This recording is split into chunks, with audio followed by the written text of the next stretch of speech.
Hola, soy Gabriel León y estás escuchando La Ciencia Pop,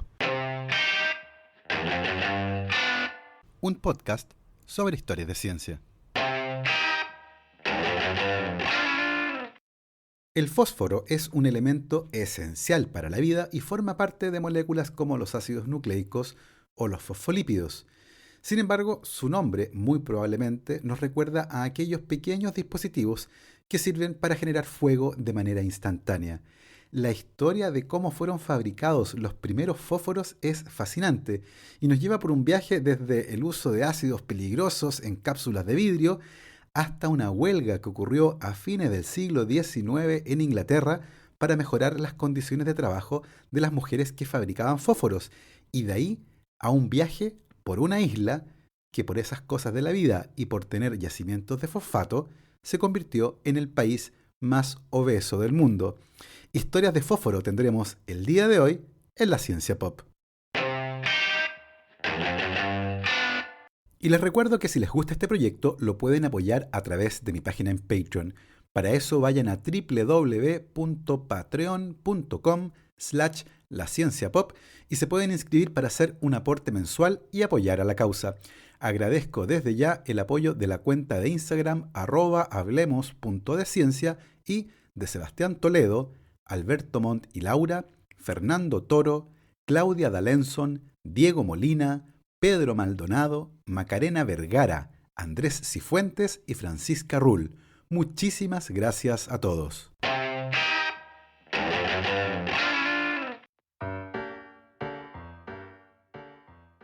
El fósforo es un elemento esencial para la vida, bueno, al menos como la conocemos en este planeta, y forma parte de moléculas tan diversas como los ácidos nucleicos, el ADN y el ARN, o los fosfolípidos, estas moléculas que forman parte de las membranas de las células.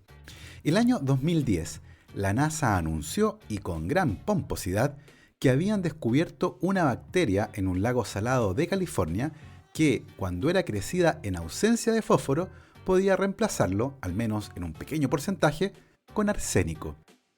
El estudio, publicado en la revista Science el año 2011, ha sido duramente criticado, sin embargo, por su falta de rigurosidad experimental, y existe consenso con respecto a que no se muestre evidencia concluyente que apoye a las conclusiones de los autores. La NASA también fue criticada, pues el anuncio se hizo a través de una conferencia de prensa en la que se adelantó que el hallazgo impactaría la búsqueda de evidencia de vida extraterrestre, algo ciertamente desproporcionado, teniendo en cuenta la calidad de la evidencia presentada. Pero volvamos al fósforo. Este elemento es extremadamente reactivo, por lo que en la naturaleza no se encuentra sencillamente como fósforo, sino que formando parte de otras moléculas. El fósforo puro en estado sólido se puede obtener en el laboratorio y tiene dos formas principales.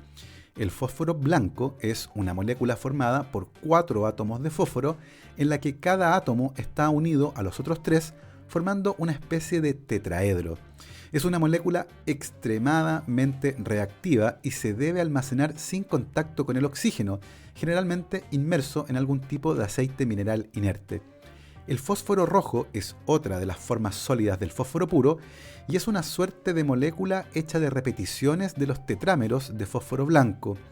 Estas formas alternativas para un mismo elemento en un mismo estado, en este caso sólido, se conoce con el nombre de alótropos. El grafito y el diamante, por ejemplo, son alótropos del carbono. Ambas son formas puras de carbono, pero tienen estructuras, propiedades y abundancias diferentes. Eso influye en su precio de venta y valor implícito. Por eso nadie regala anillos de grafito, aunque en estricto rigor están hechos de exactamente lo mismo. El descubrimiento del fósforo se le atribuye al alquimista alemán Henning Brand en 1669. Brand, como todos los alquimistas, estaba buscando la piedra filosofal, pero como ninguno, la fue a buscar en la orina. Así, trabajando en Hamburgo, Brand intentó crear la piedra filosofal a través de la destilación de la orina, probablemente la de él mismo, y en el proceso produjo un material blanco que brillaba de color verde en la oscuridad y que ardía con una luz muy brillante. Fue nombrado Phosphorus mirabilis, portador milagroso de luz. El proceso de Brandt originalmente implicaba dejar que la orina reposara durante varios días hasta que emitiera un olor terrible. Luego lo redujo a una pasta, calentó esa pasta de orina a una temperatura alta y condujo los vapores a través del agua donde esperaba que se condensara para formar oro. En cambio, obtuvo una sustancia blanca con textura cerosa y que brillaba en la oscuridad. Ahora sabemos que Brandt produjo fosfato de sodio y amonio. Más tarde se descubrió que la orina fresca también servía y que no era necesario dejar que se pudriera primero, para alegría de todos los que convivían con algún alquimista. Al principio, Brandt intentó mantener el método en secreto, pero luego vendió la receta en 6 kilos de plata a un hombre de Dresden, que recorrió gran parte de Europa fabricando fósforo hasta que finalmente se filtró el ingrediente secreto. A nivel industrial, una de las aplicaciones más tempranas del fósforo fue la fabricación de los fósforos, esas pequeñas varillas de madera o de papel pegado con cera que permiten obtener fuego de manera instantánea.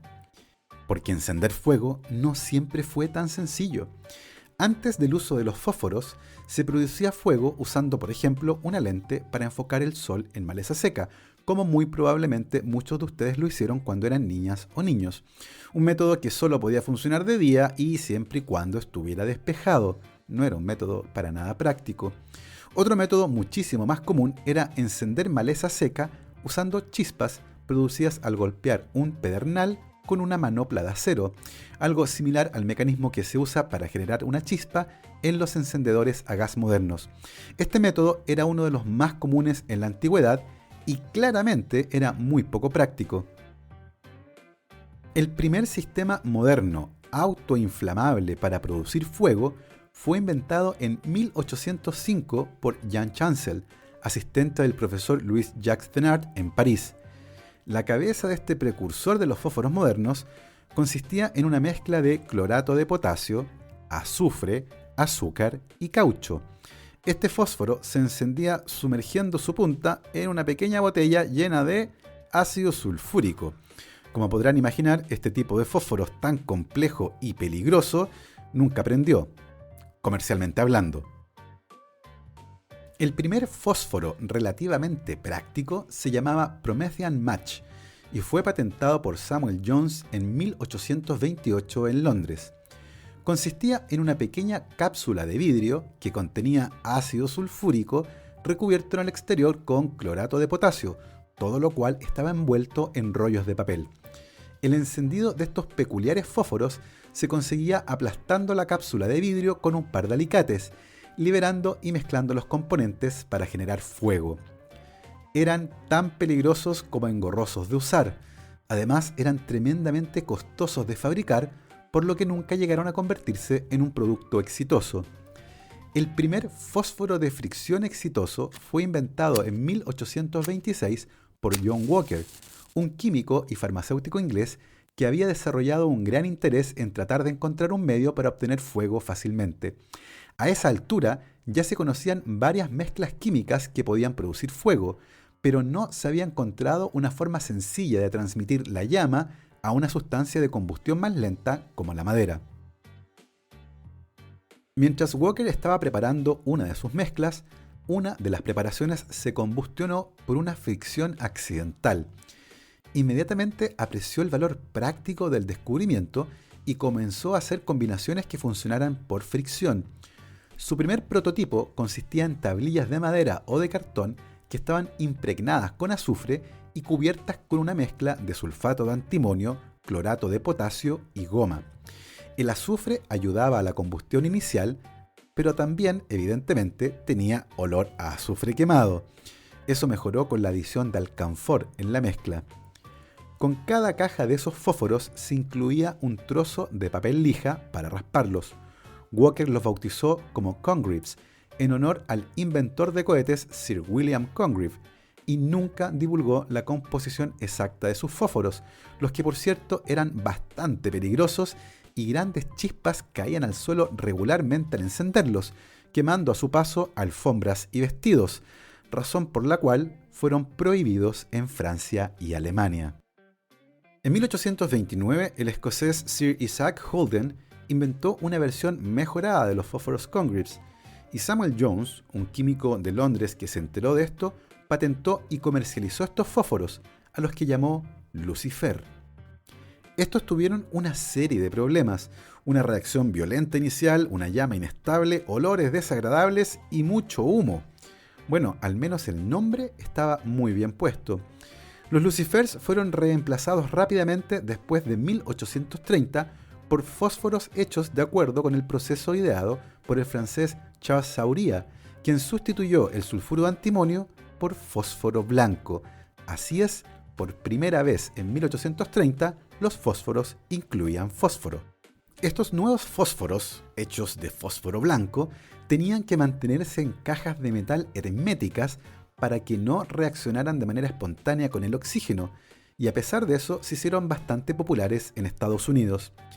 Entre 1830 y 1890, la composición de estos fósforos permaneció en gran medida sin cambios, aunque se hicieron algunas mejoras. En 1843, William Ashgard reemplazó el azufre con cera de abejas, reduciendo lo molesto del humo de la combustión y también del olor.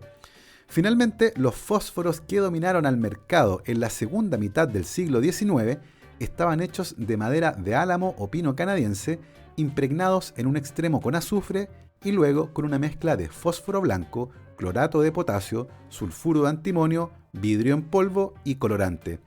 Hasta el 10% de la cabeza de los fósforos en aquella época correspondía a fósforo blanco. A fines del siglo XIX, más de 4.000 personas trabajaban en 25 fábricas de fósforo en Inglaterra, con sueldos muy bajos y en condiciones de gran abuso laboral. No solo eso, 23 de esas fábricas usaban fósforo blanco para elaborarlos en cantidades suficientemente grandes como para matar a una persona. Pero ese no era el peor problema, ya que las personas que trabajaban en las fábricas de fósforos y que inhalaban constantemente los vapores del fósforo blanco comenzaron a desarrollar una enfermedad llamada fosfonecrosis de la mandíbula. Esta se produce porque los vapores del fósforo blanco, en condiciones de humedad, forman moléculas pertenecientes a una familia llamada bisfosfonatos, que interfieren con el metabolismo del hueso en la mandíbula, que se renueva cada cierto número de días. Al interferir en ese proceso, el hueso de la mandíbula muere, sufre necrosis y se destruye en un corto periodo de tiempo, generando abscesos, deformidad, pérdida de hueso y en el 20% de los casos resultaba fatal. Los empleados de la fábrica fueron a pedirle a los dueños que por favor arreglaran esto y todo se solucionó rápido. Estaba leyendo otra cosa. Como en otras ocasiones, la única forma de cambiar este escenario de abuso fue con huelgas y protestas callejeras, las que terminaron por modificar la forma de fabricar fósforos y, por otro lado, generó una búsqueda de nuevas fuentes de fosfato, esta vez para usar como fertilizantes, generándose una afiebrada búsqueda de yacimientos y transformando completamente a los habitantes de un país. Pero de todo esto vamos a hablar después de esta pausa. La Ciencia Pop cuenta con el auspicio de Micrae, la primera marca de dermocosmética chilena. Su crema facial anti-envejecimiento contiene el extracto único BioAlgae, creado en Chile en base a lo mejor de la microalga clorela. Su concentrado tiene propiedades que generan efectos nutritivos y directos sobre tu piel. Vayan a www.micrae.cl y podrán comprar con un 15% de descuento si utilizan el código promocional CienciaPop, todo junto. Micrae, dermocosmética basada en ciencia.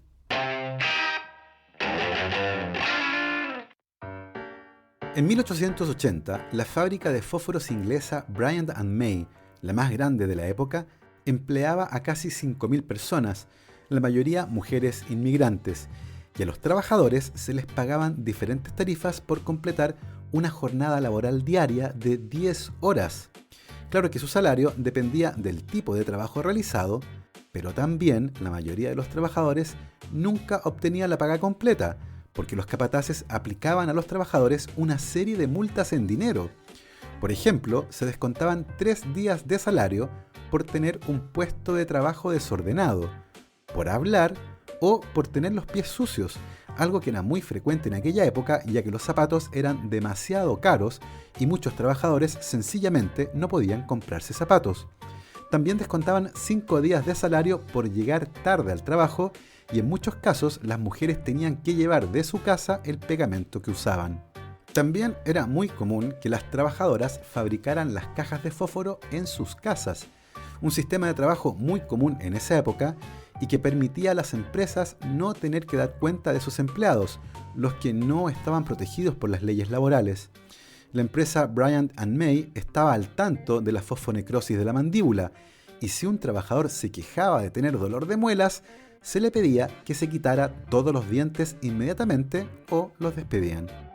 En 1871, las mujeres que trabajaban en las fábricas de fósforos organizaron una marcha al Parlamento para protestar por sus condiciones laborales, principalmente por sus bajos sueldos y por la aplicación de estas multas arbitrarias, pero fueron brutalmente reprimidas por la policía. Durante años hubo protestas que jamás fueron atendidas y finalmente en 1881 hubo una gran huelga, algo que se repitió durante los últimos años del siglo XIX. La más grande de todas las huelgas ocurrió en julio de 1888 y paralizó por completo la fábrica de Bryant & May. Finalmente, el 16 de julio de 1888 se llegó a un acuerdo que señalaba que la empresa debía proveer todos los materiales para la fabricación de fósforos y se debían eliminar las multas en dinero a las trabajadoras. Además, y de manera muy relevante, se estableció un área separada para que las operarias pudieran comer sin estar expuestas al fósforo. Estos términos fueron aceptados y la huelga terminó. En 1891, el Ejército de Salvación abrió su propia fábrica de fósforos en Londres, reemplazando el fósforo blanco por el menos tóxico fósforo rojo y pagando mejores salarios. La principal razón que tenía el Ejército de Salvación para montar una fábrica de fósforos era el deseo de mejorar las condiciones laborales, sobre todo de aquellos que trabajaban en su casa fabricando fósforos. Actualmente, los fósforos están hechos con clorato de potasio, fosfato de amonio, cera de parafina y pegamento. El raspador está hecho de fósforo rojo mezclado con un material abrasivo, que cuando es raspado genera una muy pequeña cantidad de fósforo blanco que inicia la reacción de combustión. A esta altura ya saben que el fósforo, por su alta reactividad, no se encuentra como sencillamente fósforo en la naturaleza. Ahí lo encontramos formando parte de moléculas como apatita o bien como fosfatos, un átomo de fósforo unido a 4 átomos de oxígeno, y eso se encuentra principalmente en algunos yacimientos. Debido a su importancia industrial y biológica, los yacimientos de fosfato, una de las formas más comunes del fósforo, se convirtieron en reservas muy estratégicas y codiciadas. La gran mayoría de los compuestos de fósforo extraídos se consumen como fertilizantes. El fosfato es necesario para reemplazar el fósforo que las plantas extraen del suelo y su demanda anual aumenta casi 2 veces más rápido que el crecimiento de la población humana. En la antigüedad, las principales fuentes de fósforo habían sido la orina y también las cenizas de hueso, pero fueron los yacimientos de guano los que más se explotaron a mediados del siglo XIX. Sin embargo, esas reservas pronto se agotaron y se fijó la vista en otras fuentes. Así, a fines del siglo XIX, existían varias compañías de capitales europeos que exploraban diferentes lugares en búsqueda de yacimientos de fosfatos, y una de las zonas donde los buscaban eran las pequeñas islas de Oceanía que se encuentran al noreste de Australia. En 1899, el barco Lady M, perteneciente a la Compañía de las Islas del Pacífico, recaló en una pequeña y casi inexplorada isla llamada Nauru, de apenas 21 kilómetros cuadrados. Uno de los tripulantes del barco, llamado Henry Denson, encontró una extraña roca mientras caminaba por la isla y decidió llevársela como souvenir. Más tarde, alguien le explicó que probablemente se trataba de un trozo de madera fosilizada y la roca terminó sus días como tope de puerta en la oficina de la compañía en Sydney. Y se hubiera quedado ahí para siempre si no fuera porque a fines de ese mismo año, Albert Ellis, un empleado de la Compañía de las Islas del Pacífico, fue transferido a la oficina de Sydney. El señor Ellis, que se dedicaba a la prospección de fosfato, vio la roca que se usaba para impedir que la puerta se cerrara y le pareció que era fosfato, no madera fosilizada. Se quedó con la duda y 3 meses después decidió hacer un análisis de laboratorio, el que confirmó sus sospechas. se trataba de una roca de fosfato de la más alta pureza, y rápidamente comenzaron las negociaciones para explotar el fosfato de la isla de Nauru. Los habitantes de la isla, a quienes no les preguntaron su opinión al respecto, llevaban una vida muy sencilla. Vivían del cultivo de algunas plantas, incluyendo palmeras que crecían en el borde costero, y además habían implementado un sistema de cultivo de peces en una laguna interior. Para esto tomaban las ovas desde los arrecifes de coral y las transportaban en una mitad de coco hasta la laguna. Ahí los peces crecían y cuando tenían un tamaño adecuado, los sacaban con sus redes. De esta forma, la dieta de los habitantes de Nauru estaba constituida principalmente por pescados y vegetales. Y sí, eran tipos atléticos, como revelan las fotos de principios del siglo XX que existen de sus habitantes. Pero el fosfato cambió a Nauru para siempre. La explotación del fosfato a partir de 1903 trajo un enorme auge económico en la isla, el que se vio acentuado cuando se independizaron en 1968. A partir de ese momento, Nauru se convirtió en uno de los países más ricos del mundo debido a las ganancias por la explotación del fosfato, al punto en que en la isla nadie necesitaba trabajar. El Estado, que era muy rico, subvencionaba todo y nadie pagaba impuestos. Sin embargo, décadas de explotación minera le pasaron la cuenta a la isla. Sus suelos estaban erosionados y ya no crecían peces en la laguna. Lo que sí tenían era dinero, así que comenzaron a importar toda su comida. Pero era toda comida ultraprocesada, saturada de azúcar y grasa y con poca fibra. La dieta en la pequeña isla de Nauru, que llegó a tener uno de los productos internos brutos más altos del mundo, pasó de ser una basada en pescado y vegetales a otra compuesta casi exclusivamente por comida ultraprocesada, baja en fibra, rica en grasa y azúcar y alta en sodio.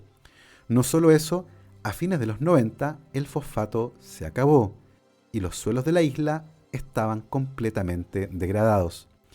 En paralelo, los líderes de la isla descubrieron que habían tomado muy malas decisiones sobre cómo invertir su dinero y la corrupción hizo el resto. El país estaba en la bancarrota. Actualmente, los habitantes de la isla de Nauru se encuentran entre los más obesos del mundo. Datos de la Federación Mundial de la Obesidad indican que el 56% de los hombres y el 61% de las mujeres son obesos y del resto la inmensa mayoría tiene sobrepeso. Además, la tasa de diabetes de tipo 2 es la más alta del mundo. Así, debido a la explotación irresponsable del fosfato, a la falta de planificación y a la corrupción, la isla de Nauru quedó ecológicamente destruida y sus habitantes pobres, obesos y enfermos. Y probablemente con ganas de salir a quemarlo todo, usando fósforos. Esa fue nuestra incendiaria historia de hoy. Nosotros nos encontramos la próxima semana. Recuerden que este podcast tiene estrenos cada viernes a las 8 de la mañana, hora de Chile. Los dejo hasta aquí, que estén muy bien, lávense las manos.